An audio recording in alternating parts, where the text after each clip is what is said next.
Hello everyone and welcome back to our course on microprocessors and microcontrollers. I am Sahil and as I mentioned earlier, I have completed my BTech in Electronics and Telecommunication from VIT Pune and my MTech is currently I am pursuing from VJTI Mumbai. In this course, we are gradually building a clear understanding of how microprocessors work and how they form the foundations of modern computing systems. In the last lecture, we discussed microprocessor fundamentals. We understood the definition of a microprocessor, the concept of CPU on a chip, and the types of operations that a microprocessor performs, including the arithmetic, logical, and control operations. We also discussed why a microprocessor requires an external memory and input-output devices. And we looked at examples of well-known processors such as Intel 8085, 8086, Pentium, and modern core processors. In today's lecture, which is lecture 3 of this series, we will take the next step and explore the microprocessor architecture. In simpler terms, architecture refers to the internal structure of organization of a microprocessor. Understanding the architecture helps us see how different components inside the microprocessor work together to execute the instructions and process the data.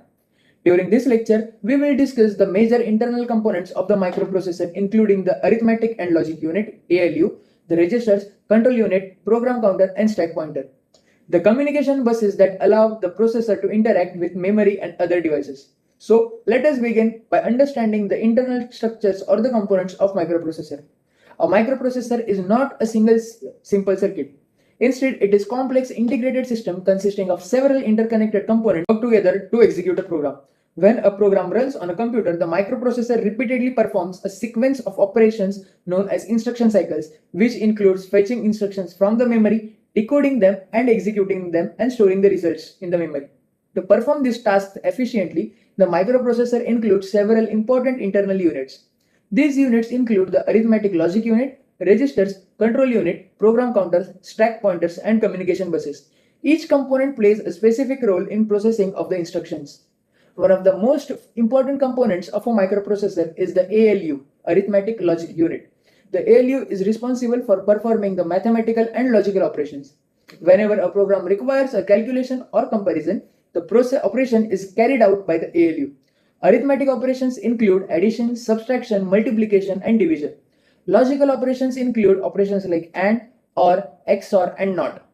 For example, when a computer performs a simple calculation, such as adding two numbers, the microprocessor sends the data to ALU.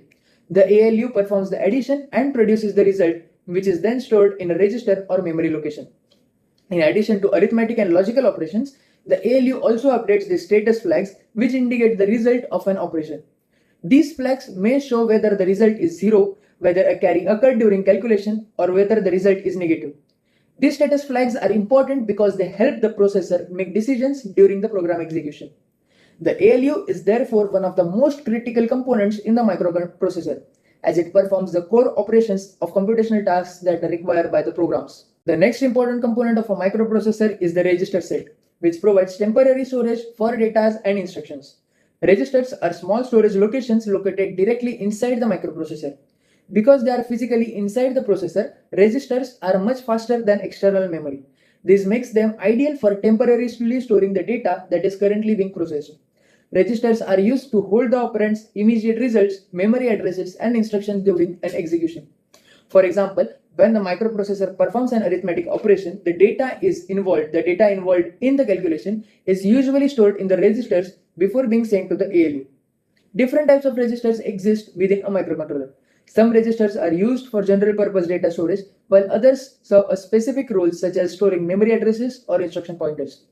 Because these registers are extremely fast and directly accessible by the processor, they play a vital role in improving the performance of a computing system. Another key component of a microprocessor architecture is the control unit. The control unit acts as the coordinator of entire processor. It controls the sequence in which the instructions are executed and ensures each component of the processor operates at correct timings. When this processor fetches an instruction from the memory, the control unit decodes the instruction to determine what operation must be performed. It then generates the appropriate control signals to activate the required components such as ALU, registers, or memory interfaces. For example, if an instruction requires adding two numbers, the control unit will instruct the registers to supply the data to the ALU, command the ALU to perform the addition operation, and then store the result back in the register or memory location. In other words, the control unit manages the entire instruction process, ensuring that all the components of the processor work together synchronously. Now, let us discuss two very important registers used for managing program execution, the program counters and stack pointers. The program counter, often abbreviated as PC, is specialized register that holds the address of next instruction to be executed. When the processor completes executing one instruction, the program counter automatically updates to the point to the next instruction in the memory.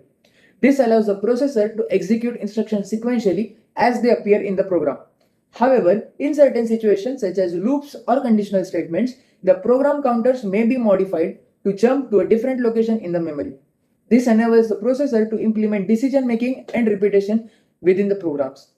Without the program counters, the processor would not know the instruction to be executed next, making the program execution impossible. Another important register is the stack pointer, which is often abbreviated as SP.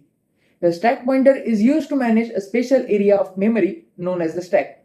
The stack is a data structure used for temporarily storing information such as written addresses, function parameters, and immediate data during program execution. When a program calls a function or subroutine, the return address is pushed onto the stack so that the processor knows where to return after the function finishes executing. The stack pointer keeps track of the top of the stack and updates automatically as data is pushed onto or popped from the stack. The stack mechanism is essential for supporting the subroutines, function calls, interrupt, and nested program executions. Without the stack pointer and stack memory, modern programming techniques would not be possible. Another critical aspect of microprocessor architecture are the communication system that connects the processor to the memory and input-output devices. This communication takes place through the structures which are known as the buses. A bus is a set of electrical lines used to transfer data, addresses, and control signal between microprocessor and other components in the system. There are typically three main types of buses in microprocessor architecture. The first bus is the data bus. The data bus carries the actual data being transferred between the processor, memory, and input-output devices. When the processor reads the data from memory and writes a data into peripheral device, the information travels through a data bus. The second type is the address bus. The address bus is used to specify the memory location or the device that the processor wants to access. For example, when the processor needs to read a data from a specific memory, it places the address of the location on the address bus. The third type is the control bus. The control bus carries the control signals that coordinates the system operations. These signals may indicate whether the processor is performing an operation, read operation, a memory write operation, or communicating with the input or output devices. Together, these buses form the communication network of the computer system, allowing the processor to interact with memory and peripherals efficiently. By combining the components, the ALU, registers, control unit, program counter, stack pointer, and the system buses, the microprocessor can perform complex computational tasks and manage the execution of the programs. Understanding the microprocessor architecture is extremely important because it helps us to see how the hardware and software are interacting. When the programmers write instructions in assembly language or high-level programming languages, those instructions are ultimately executed by these internal components of the processor. The knowledge also forms the foundation for studying the specific processor architectures such as Intel 8085 and 8086, which we will be exploring in the upcoming lectures. This brings us to the end of lecture 3 of processor architecture. Together, we learned about the internal organization of microprocessor, including the roles of arithmetic logic unit, registers, control unit, program counters, stack pointers, and communication buses. These components work together to fetch, decode, and execute instructions, allowing the processor to perform complex computational tasks. In tomorrow's lecture, we will begin exploring the microcontroller architecture and the embedded systems, where we will understand how the microcontrollers integrate the CPU, memory, input-output ports, timers, and communication interfaces into a single chip. If you are enjoying this course and want to continue learning step by step about the microprocessors, microcontrollers, and computer architecture, make sure to subscribe to this channel and stay tuned for the upcoming lecture. Thank you for watching, and I will see you in the next lecture. Until then, have a good day.